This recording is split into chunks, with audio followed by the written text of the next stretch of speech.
प्राचीन समय में माँ कामाख्या शक्तिपीठ जो कि असम गुवाहाटी स्थित नीलाचल पहाड़ी में है, कामाख्या गर्भगृह के अंदर माँ हर रोज संध्या के समय अपनी दिव्य नृत्य करती थी अपने सबसे प्रिय भक्त तथा पुजारी केंदु कोलाई के सामने।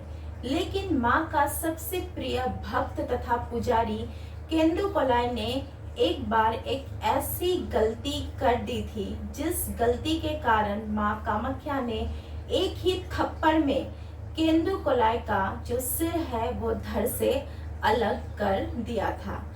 और उसी समय केंदु कोलाई का जो सिर है माँ कामाख्या शक्तिपीठ के गर्भगृह से निकल के उन्हीं के जन्म स्थान में ही जाके गिरा। तो आखिर ऐसा क्या गलती कर बैठा था पुजारी केंदु कोलाई ने जिस कारण माँ को खुद ही अपने सबसे प्रिय भक्त तथा पुजारी की सर को एक ही थप्पड़ में धड़ से अलग कर देना पड़ा। तो चलिए आज इस वीडियो में हम इस प्राचीन रहस्य के बारे में जानते हैं। तो माना ऐसा जाता है कि केंदु कोलाई जो कि माँ कामाख्या का मुख्य पुजारी में से एक था, जो कि हर रोज शाम के समय माँ की स्तुति क्या करता था, माँ की पूजा क्या करता था, आराधना क्या करता था। केंदु कोलाई की स्तुति तथा आरती इतना जोरदार था, वो अपने दिल से, मन से, प्राण से इतने अच्छे से माँ की स्तुति किया करता था शाम के समय कि माँ कामाख्या खुद प्रकट होके केंदु कोलाई के सामने नृत्य किया करती थी।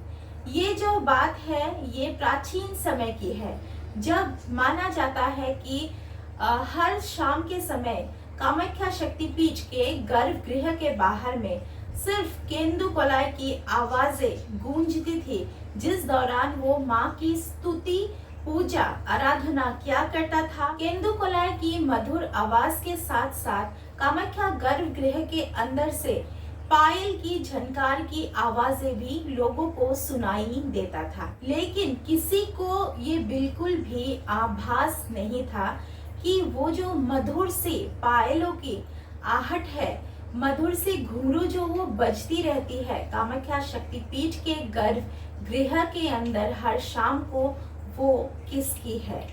तो ऐसे ही दिन बीतता गया। केंदु कोलाई हर रोज शाम को माँ की पूजा, आराधना, उपासना अपने मन प्राण से करने लगा और माँ भी बहुत ज्यादा खुश होके केंदु कोलाई के सामने आके अपनी घुंघरू की आवाजों से नृत्य किया करती थी। ऐसे ही दिन गुजरने लगे। इसी दौरान माना जाता है कि कुछ राजा नरनारायण को इस बात का भनक लगा कि हर रोज जब केंदु कोलाई कामाख्या शक्तिपीठ के गर्भगृह में जाके माँ की स्तुति आराधना करता है तो उसी समय एक अजीब सी मधुर सी घुंघरू की आवाज, पायल की आवाज गूंजती है पूरे कामाख्या शक्तिपीठ में। तो इस बारे में जब कुछ राजा नरनारायण को भनक लगी तो उन्होंने जाके केंदु कोलाई से इस बारे में पूछा। लेकिन केंदु कोलाई माँ का प्रिय भक्त भी था, माँ की वो बहुत ज्यादा भक्ति भी करता था तथा माँ से वो डरता भी था।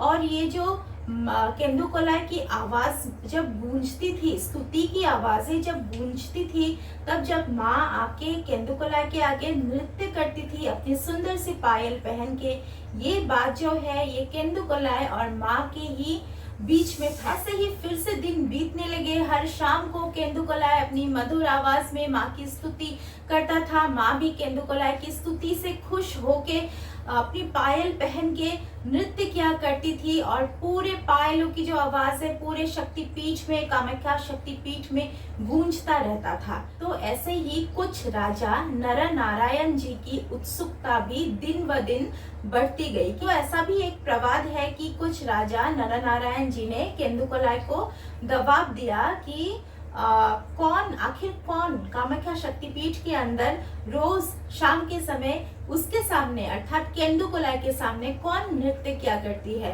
तो राजा के दबाव में आके केंदु कोलाई ने जो है ये बातें राजा को बोल दिया कि हर शाम जब मैं स्तुति करता हूँ, आराधना करता हूँ, माँ कामाख्या बहुत ही खुश होके, प्रसन्न मन से अपनी घुंघरू पहन के, पायल पहन के वे नृत्य करती है और वही पायलों की आवाज, घुंघरू की आवाज पूरे कामाख्या शक्तिपीठ के गर्भगृह में तथा मंदिर में गूंजता रहता है। तो ये बात सुन के नर नारायण जी जो पहले से ही उत्सुक थे, वे और भी ज्यादा अधिक उत्सुक हो गए। लेकिन इस बार माँ कामाख्या को नृत्य करते हुए देखने के लिए तो फिर से नर नारायण जी ने केंदुकलाई को कहा कि इस बार तुम्हें मुझे दिखाना होगा कि माँ कामाख्या आखिर कैसे नृत्य करती है।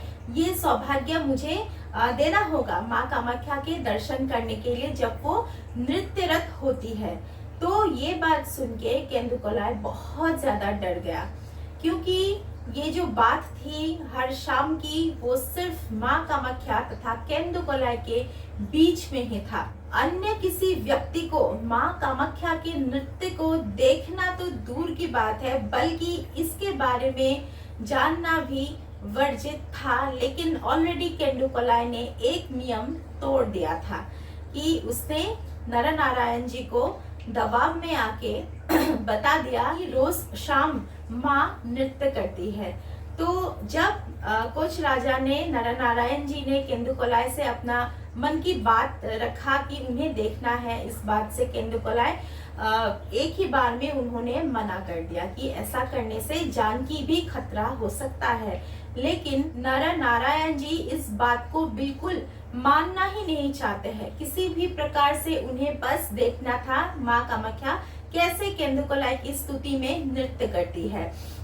तो ऐसा भी एक प्रवाद है कि कुछ राजा नर नारायण जी ने केंदुकलाई को ऐसा कहा था कि अगर तुमने ऐसी व्यवस्था कर दी कि मैं माँ के नृत्य देख पाऊं तो मैं तुम्हें अमूल्य रत्नों से, बहुमूल्य रत्नों से, मुद्राओं से मैं तुम्हें भर दूंगा। तो इस बात को सुन के केंदुकलाई ने एक बार क्या किया, वो राजा के दबाव में इतना आ गया था तथा उसकी भी मति भ्रष्ट हो गई थी कि एक शाम को केंदुकलाई ने कामाख्या शक्तिपीठ के गर्भगृह में एक छेद हुआ करता था। ऐसा बोला जाता है कि उस छेद से जो है नर नारायण जी को कहा गया था कि मैं जब शाम को मैं माँ की स्तुति करूंगा, जब माँ आके नृत्य करेंगी, तब आप इसी छेद से आप माँ को देखना। तो ऐसा ही हुआ। केंदुकलाई माँ कामाख्या के गर्भगृह में बैठ के माँ की स्तुति कर रहा था और उस छिद्र से यानी छेद से नर नारायण जी चुपके से वो सब कुछ देख रहा था जो वहां पे घटित होने वाला था। तो हर रोज की तरह केंदुकलाई भी माँ कामाख्या गर्भगृह के अंदर बैठ के माँ की स्तुति करने बैठा।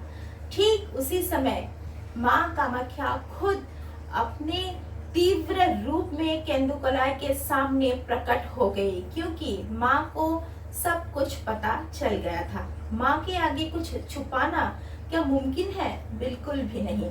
तो माँ को केंदुकलाई तथा राजा के बारे में सब कुछ पता चल गया कि कैसे क्या हुआ, और माँ को इतना ज्यादा गुस्सा आया कि उसी क्षण माँ कामाख्या ने केंदुकलाई के गाल पे ऐसा थप्पड़ मारा जिस थप्पड़ से केंदुकलाई का सिर अपने धड़ से अलग हो गया और कामाख्या शक्तिपीठ के गर्भगृह से यानी नीलाचल पहाड़ से गिर के बहुत दूर 100-150 किलोमीटर लगभग दूर जाके उनके ही जन्म स्थान में गिर गया।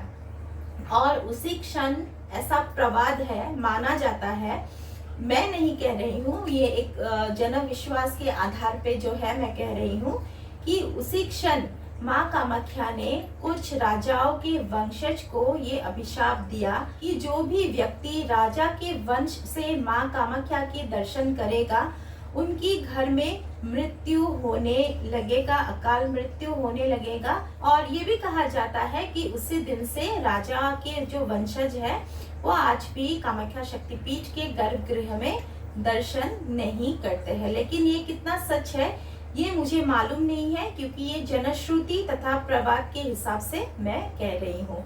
लेकिन ऐसा भी माना जाता है कि हर साल जो कुछ राजा के वंशज है वो माँ कामाख्या के लिए साल में एक बार धूमधाम से जो है पूजा की जो सामग्रियां होती है या फिर पूजा के लिए जो भी नेसेसरी चीजें होते हैं वो माँ को दूर से ही अर्पण करते हैं। तो आशा करती हूँ ये जो वीडियो है आपको अच्छा लगा। वीडियो अगर अच्छा लगा तो वीडियो को जरूर लाइक कीजिए। चैनल पे आप नए आए हो तो चैनल को जरूर सब्सक्राइब कीजिए। तो चलिए अभी इस वीडियो से विदा लेती हूँ, मिलते हैं अगले वीडियो में। धन्यवाद। जय मां कामाख्या। हर हर महादेव।